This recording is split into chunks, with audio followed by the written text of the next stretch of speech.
서바냐 성경은 이렇게 끝이 나고 있습니다. 너무 감사한 것은 하나님께서 그렇게 분노하시고 참으로 모든 백성들을 다 태워 없앨 것 같이 심판하시는 분으로 보이셨는데, 이 마지막 말씀을 읽으니까 여러분 어떤 생각이 드십니까?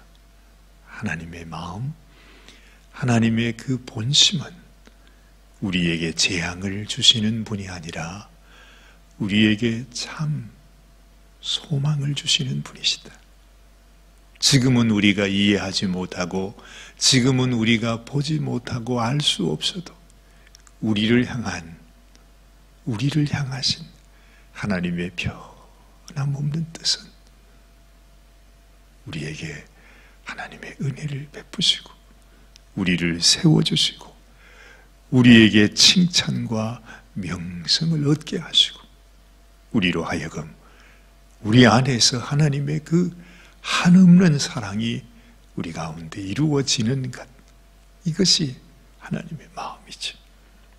정말 아무리 이 부모가 자식을 책망하고 또 매로 때리고 미워하고 저주하고 심판하는 그런 마음을 가져도 그 모든 것은 그 자식을 사랑하기에 어쩔 수 없는 우리 부모님의 내리사랑이죠. 어쩔 수 없는 것입니다. 그처럼 우리를 향한 하나님의 사랑도 그와 다름이 없다는 것.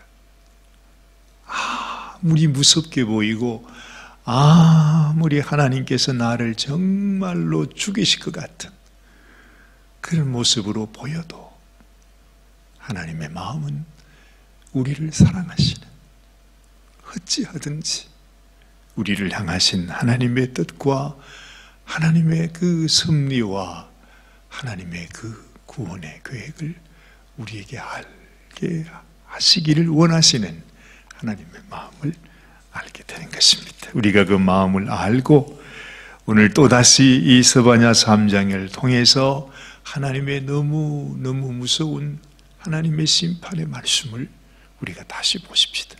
그러면서 이것이 왜 하나님께서 이렇게 말씀하셔야만 하는가 하는 하나님의 심정을 우리가 좀 이해할 수 있으면 좋겠습니다. 자, 다시 1절로 돌아가서 한번 봅니다. 이제는 하나님께서 열방을 심판하셨습니다. 모든 족속을 하나하나 그 이름을 다 부르면서 하나님께서 그들을 심판하셨어요. 그러면서 이제는 하나님의 눈이 예루살렘을 향하여 이스라엘 백성들을 향하여 하나님이 멈추시고 그들을 향하여 이렇게 말씀하시는 것입니다. 패역하고 더러운 곳 포악한 그 성읍이 와 있을진저. 그래요. 얼마나 무서운 말인지 몰라요. 하나님의 눈으로 보실 때에 하나님의 성전, 하나님의 예루살렘, 그 예루살렘 안에 살아가는 모든 백성들이 어떤 자인가? 첫 번째, 패역한 백성이다. 패역한 백성이다. 두 번째는 더러운 곳이다. 세 번째는 포악한 곳이다. 하나님의 눈에 볼 때 우리 인생의 모습이 그렇다는 것입니다.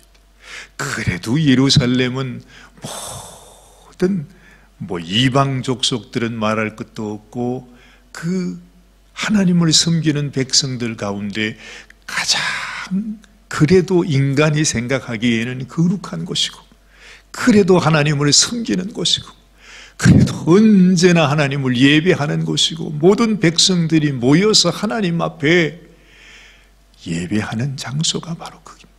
하나님이 보실 때는 그곳이 패역한 곳이고 더러운 곳이고 아주 포악한 곳이다.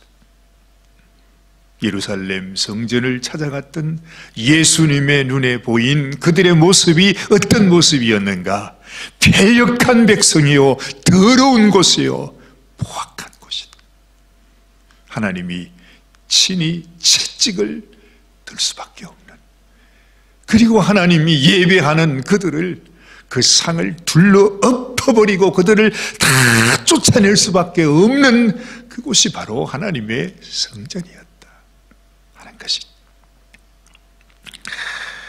자, 보십시오. 이제 그들이 어떤 죄를 범했는가? 왜 하나님의 마음이 그렇게 아팠는가? 2절 말씀을 보니 그가 명령을 듣지 아니했다 그래. 하나님의 말씀을 순종하지 않았다는 것입니다. 교훈을 받지 아니했습니다. 여호와를 의뢰하지 않았습니다. 자기 하나님에게 가까이 나아가지 아니하였다. 여러분, 여기에서 하나님께서요 이렇게 말씀하세요. 이 스바냐 선지자의 마음을 통해서 하나님께서 말씀하시는 것은 지금 이렇게 말합니다. 여호와를 의뢰하지 아니하며 자기 하나님에게 가까이 나가지 아니했다 그래. 하나님께서 그들을 향해 말씀하기를 자기 하나님이래요. 나는 너희의 하나님인데, 너희가 말하기를 하나님은 내 하나님인데, 그들은 하나님의 백성이었단 말이죠. 그런데 자기 하나님 대신 그 하나님께 나가지 않아요. 하나님을 의지하지도 않아요. 그 교훈을 받지도 않아요. 그 명령을 순종하지도 않습니다. 그것이 바로 이스라엘 예루살렘 백성이었습니다. 3절 말씀을 보니 그 가운데 방백들은 부르짖는 사자라 했습니다. 그 재판장들은 이튿날까지 남겨두는 것이 없는 저녁 일이라 표현하고 있어요. 참 아주 표현이 말입니다. 야, 얼마나 인간의 모습, 그 인간의 뭐라 그럴까요? 그 나라들을 다스리는 지도자들의 그 모습이 부르짖는 사자요, 또 이튿날까지 남겨두는 것이 없는 저녁 이리와 같은 자들이 재판장이라고 하는 것입니다. 얼마나 악한지 인간의 그 간악함을 말씀하고 있죠. 거기에다가 4절을 보니까 그 선지자들은 그래. 그 선지자들은 위인이 경솔하고 간사한 자래. 그 제사장들은 성소를 더럽히고 율법을 범하였다. 그렇게 말씀하는 것입니다. 방백들도, 선지자들도, 재판장들도, 제사장들도 다 하나님 앞에 전혀 쓸모없는 패역하고 더럽고 포악한 자들이다 말씀하십니다. 자, 5절 말씀 이렇게 말씀하십니다. 그런데 그 중에 거하신 여호와라 그렇게 말해요. 아직까지도 하나님의 눈은 어디 있어요? 그들을 향하여 있어요. 뿐만 아니라 하나님께서 사실 그들 안에 있어요. 하나님께서 그들의 하나님이란 말이죠. 그들은 하나님의 백성이었어요. 하나님은 그들 안에 거할 수밖에 없는 그런 하나님이에요. 아무리 미워도 버릴 수 없는, 떠나갈 수 없는 그런 하나님이심을 표현하고 있습니다. 그 중에 거하신 여호와는 의로우사 불의를 행치 아니하시고 아침마다 간단 없이 자기의 공의를 나타내시거늘 불의한 자는 수치를 알지 못하는도다. 하나님은 살아계셔서 우리 안에서 여전히 하나님의 거룩함을 나타내시고 우리에게 말씀하시고 그 은혜를 베푸시고 자비를 베푸시며 그 하나님의 심정을 드러내고 있는데, 이 자기 백성들, 자기 하나님이라고 말하는 그 백성들의 마음속에는 하나님의 의로움을 전혀 깨닫지 못하고 그 의로움을 나타내지 못하고 있다 하는 것입니다. 6절 말씀을 보면 내가 열국을 끊어버렸으므로 그 망대가 황무하였고 내가 그 거리를 비게 하여 지나가는 자가 없게 하였다. 그러잖아요. 하나님께서 열국을 왜 심판하셨을까요? 이 하나님께서 왜 열국을 멸하셨을까요? 그것은 이 백성들로 하여금 그들이 깨닫고 그렇구나, 하나님은 살아계시는 분이시구나, 저 족속들을 심판하는 것을 보니 정말 하나님은 살아계시는구나, 그것을 보고 회개하고 하나님께 나오도록 하기 위해서 하나님께서 그 일을 행하셨는데, 세상에 그 되어지는 모든 세상의 일들을 보면서도 전혀 깨닫지 못하는 것입니다. 여러분, 우리가 주변을 잘 살펴봐야 합니다. 되어지는 일들을 우리가 보십시오. 들려오는 소식을 들어보십시오. 이 모든 것을 보면 이 세상에는 소망이 없구나, 하나님께서 이 세상을 멸하고 계시는구나. 지금도 온 세상이 온갖 이 마지막 때에 일어나는 일들로 인해서 우리는 늘 뉴스를 듣고 있어요. 지금 우리가 고통을 겪고 있는 이 코로나, 이것도 하나님께서 이 마지막 때에 이 백성들로 하여금 하나님을 발견하고 깨닫고 회개하고 돌아오라고, 이 세상에는 소망이 없다고 우리에게 보여주시는 것 아니에요. 지금 이 미국 땅에서도 무슨 이상 기후가 일어나고 온갖 난리를 벌이지 않았습니까? 그렇죠? 왜 그렇습니까? 하나님께서 우리의 눈을 여시고 우리의 마음을 두드리시면서 깨어라, 깨어라, 마지막 날이 가까웠다, 너희 구속의 날이 가까웠다. 아니, 이번에 여러분, 이 세상에 되어지는 일을 보세요. 갑자기 지금 온 세상이 완전히 지금 전쟁의 위기로 다시 올라가고 있습니다. 중동, 중국, 러시아, 북한, 모든 것을 보세요. 다시 북한에서는 이 북한 이 주민들이 그렇게 굶어 죽어가고 있고, 그렇게 어려워서 김일성 그 태양의 생신인데도 줄 것이 없대요. 그래가 난리가 났대요, 북한에서. 그런데도 불구하고 여러분, 미사일을 쏜다고 그러잖아요. 그 미사일이 도대체 얼마입니까? 그거 하나면은 북한 주민들을 다 먹일 수 있는 건데, 이런 상황이 그냥 그 뉴스가 아니라 하나님께서 우리들에게 들려주시는, 지금도 가까워져 오고 있는 날이 가까워 오고 있다고 말씀하시는 하나님의 심판의 음성인 것을, 우리에게 들려주는 하나님의 메시지인 것을 우리가 알아야 된다 하는 것입니다. 그런데 이 백성들이 열국을 끊어버리는 망대를 황무케 하고 그 거리를 비게 하면서 그 모든 성읍이 황폐되어 그할 자가 없게 하시는 그 모습을 보면서도 이스라엘 백성들은 깨닫지를 못했다는 것입니다. 그래서 하나님은 말씀하십니다. 7절 말씀 보니 내가 이러기를 너는 오직 나를 경외하고 교훈을 받아라. 그리하면 내가 형벌을 내리기로 정하기는 하였거니와 너의 거처가 끊어지지 아니하리라. 다시 말씀합니다. 내가 너희를 멸하려고 정했지만은 그러나 지금이라도 내게로 돌아오라. 내 음성을 들으라. 내 말을 순종하라. 그러면 너의 거처가 끊어지지 아니한다. 내가 너희를 구원하겠다는 말이죠. 이렇게 지금도 말씀하고 계신데, 그러나 그들이 부지런히 그 모든 행위를 더럽게 하였느니라. 끝까지 하나님을 배역하는 그 백성들의 모습. 그래서 결국 하나님은 말씀하십니다. 8절에 나 여호와가 말하노라. 그러므로 내가 일어나. 하나님이 일어나십니다. 벌할 때까지 너희는 나를 기다리라. 그래, 좋다. 그러면 할 수 없다. 내가 너희를 벌하겠다.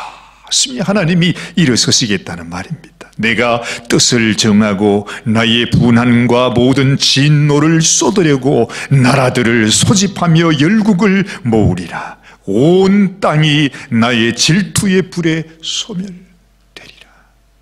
하나님의 심판을 이루시겠다. 바벨론을 불러 모으겠다 하시는 말씀이죠. 너무 무서운 말씀.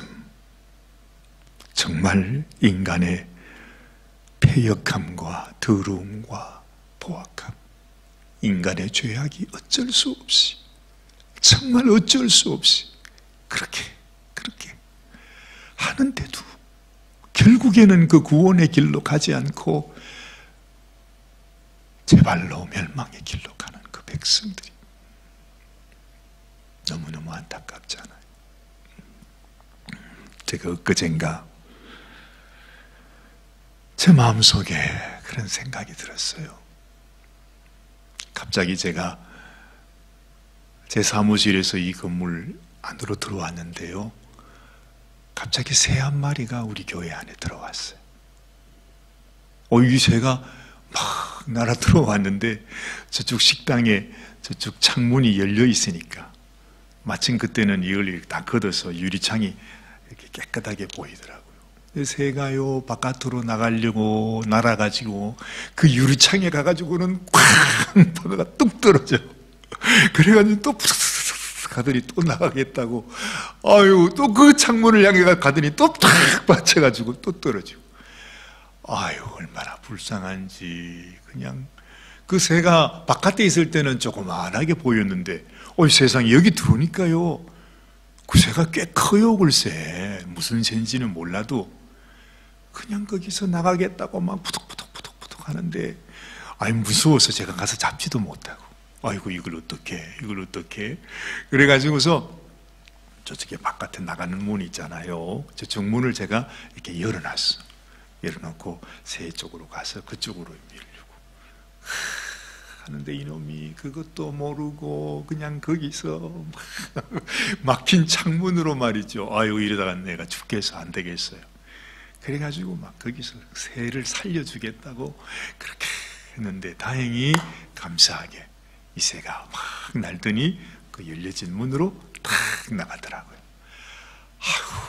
얼마나 그냥 제 마음이 다 얼마나 그냥 다행스럽게 생각이 되는지, 그래서 참 기분이 좋았습니다. 우리 인생도 그렇겠구나. 우리의 눈이 어두워서, 그래도 새 눈은 그렇게 밝다고 하는데도 그걸 몰라요. 근데 사람 눈은요, 다 이 참 죽은 동태 눈처럼 다 보지를 못해요. 어디가 참 길인지, 어디가 멸망의 길인지를 모르고 우리 인생이 그렇게 어리석게 간다는 것입니다. 그런데도 하나님의 은혜는요, 거기에 멈추지 않아요. 하나님께서 이 패역하고 정말 이 포악하고 이 더러운 성읍, 더러운 백성들을 향해서 그 가운데서도 하나님께서 하나님의 사람을 끝까지 세워주세요. 그것이 이 다음 나오는 말씀이에요. 9절 말씀을 보십시오. 그때에 내가 열방의 입술을 깨끗게 한다 말씀하세요. 그들로 다 나 여호와의 이름을 부르며 일심으로 섬기게 하겠다 말씀하세요. 이 말씀이 무슨 말입니까? 여러분, 그 예루살렘은 하나님께 소망이 없었어요.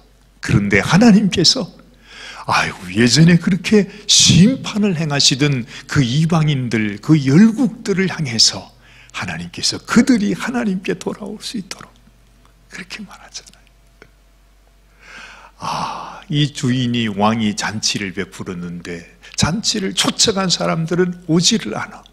그래가지고 왕이 뭐라고 그래요? 종들을 보내가지고 저 사거리 가서 병든 자, 저는 자, 소경과 이런 사람들을 다 데리고 오라고, 그래서 내 집을 채우라고 그 말씀을 하지 않습니까? 바로 이 말씀이죠.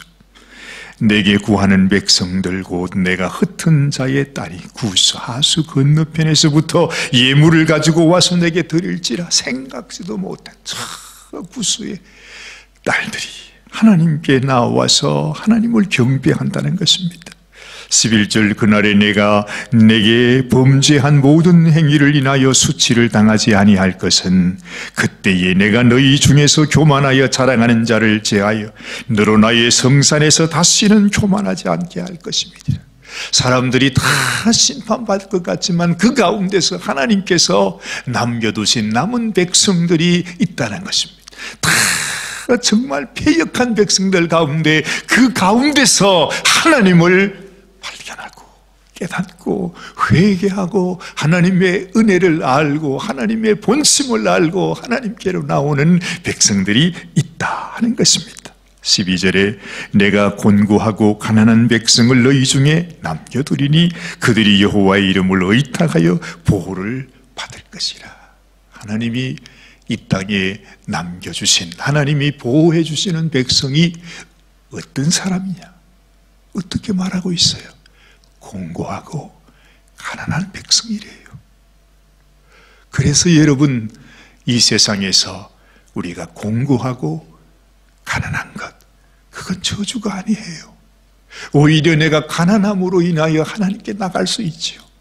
그래서 팔복종의 첫 번째 복이 심령이 가난한 자가 복이 있다. 천국이 그들의 것이다 말씀합니다. 하나님이 왜 나를 가난하게 하십니까?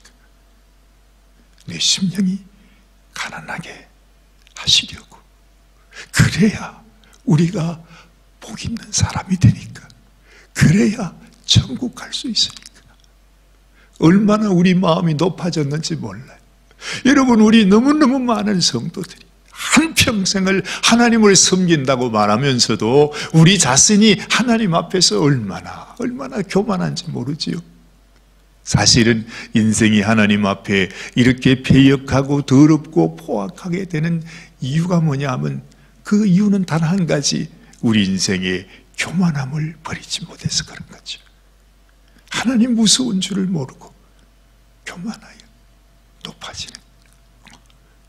우리 인생의 가장 큰 복은 어떻게 하든지 나로 하여금 겸손한 자, 마음이 가난한 자, 공고한 자, 하나님 없이는 살 수 없는, 참으로 하나님 앞에 내 마음이 무너져 내려서 하나님, 이제는 더 내려갈 것도 없습니다. 정말 바닥을 치고 있습니다.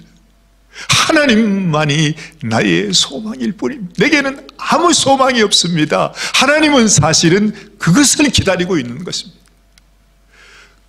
그 순간이 돼야, 더 이상 내려갈 곳이 없는 곳에 가야 사실은 우리의 마음이 하나님을 향하여 열리게 됩니다. 우리의 눈이 뜨이게 됩니다. 하나님의 음성을 들을 수 있게 됩니다. 하나님의 그 말씀을 순종하게 된다 이 말입니다. 그래서 하나님께서 공고하고 가난한 백성을 너희 중에 남겨두겠다 말씀합니다. 그 백성이 바로 저와 여러분들이 되시기를 바랍니다. 13절 보니 이스라엘의 남은 자는 그래요. 하나님이 남겨놓으신 자입니다. 그 사람 어떤 사람이냐? 악을 행치 아니하며 거짓을 말하지 아니하며 입에 괴유한 혀가 없으며 먹으며 누구나 놀라야 할 자 없으리라. 참 짧은 말씀이지만 이 속에 깊은 진리가 들어있어요.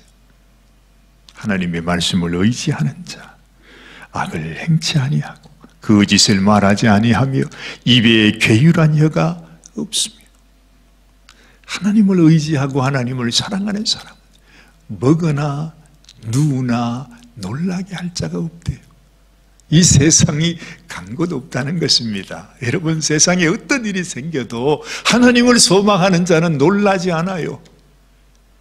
코로나가 와도, 세계 전쟁이 일어나도, 원자폭탄이 날아와 터진다 할지라도 하나님의 때가 이르렀구나 알 뿐이지 놀라지 않습니다.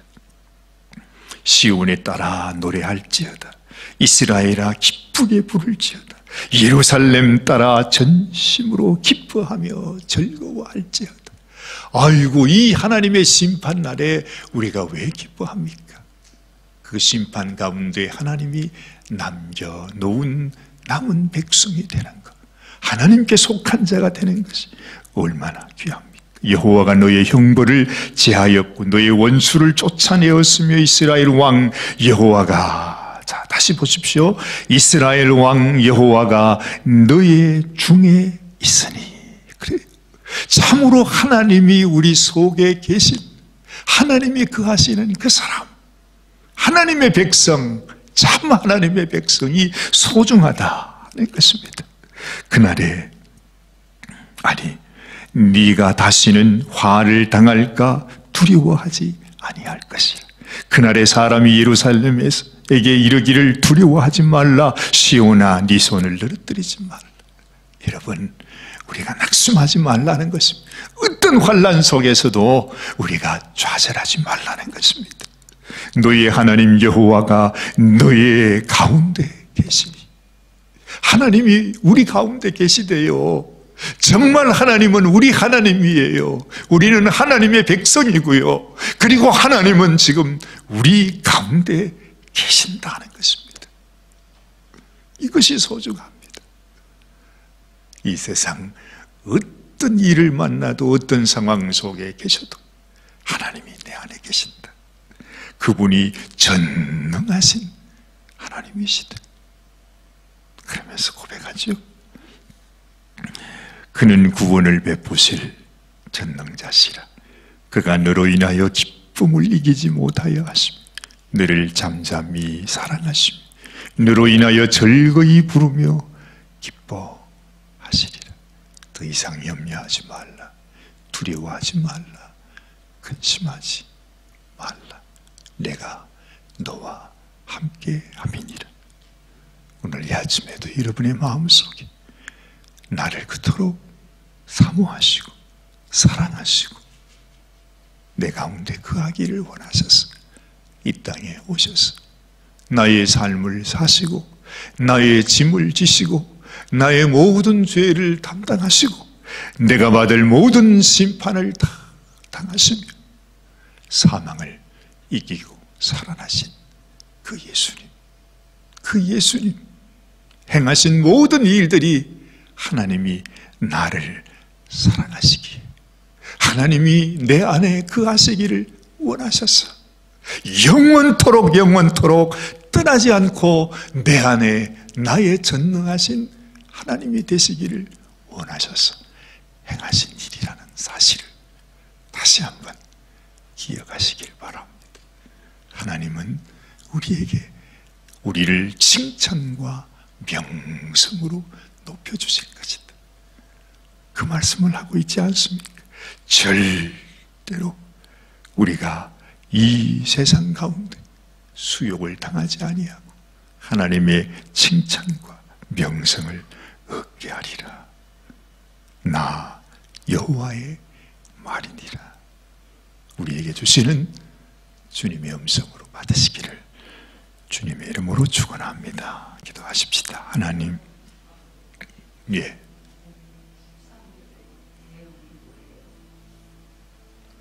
괴휼, 왜 우리가 입이 거치신 분 있죠? 입이 거치신 분, 우리가 입을 가지고 있으면서도 악한 말을 하고 거짓말을 하고. 하나님 아버지 감사합니다. 오늘도 주님 주시는 말씀 우리의 마음에 받고 우리 주님께서 얼마나 간절히 이 말씀을 우리에게 주시기를 원하시고 이 말씀 속에 담긴 하나님의 그 마음을 우리가 품기 원하시는지 다시 한번 느끼게 됩니다. 하나님, 참으로 내 안에 하나님이 살아계시니 하나님의 의의가 나타나게 하시고 하나님의 사랑이 드러나게 하시고 내 안에 내가 산 것이 아니라 이제는 예수 그리스도가 살아있는 진실로 하나님의 백성이요 하나님을 내 하나님이라고 고백할 수 있는 그런 심령이 되게 하여 주시옵소서. 오늘도 우리를 향하신 하나님의 축복의 말씀, 내가 너희 칭찬과 명성을 얻게 하리라. 내가 너희로 인하여 기뻐하며 너희 안에 하나님의 놀라운 일들을 이루시리라 하시는 하나님의 귀한 뜻이 우리의 삶 가운데 이루어질 수 있도록 축복하여 주시옵소서. 우리 주님 예수님의 귀하신 이름 받들어 간절히 기도드리옵나이다. 아멘, 아멘.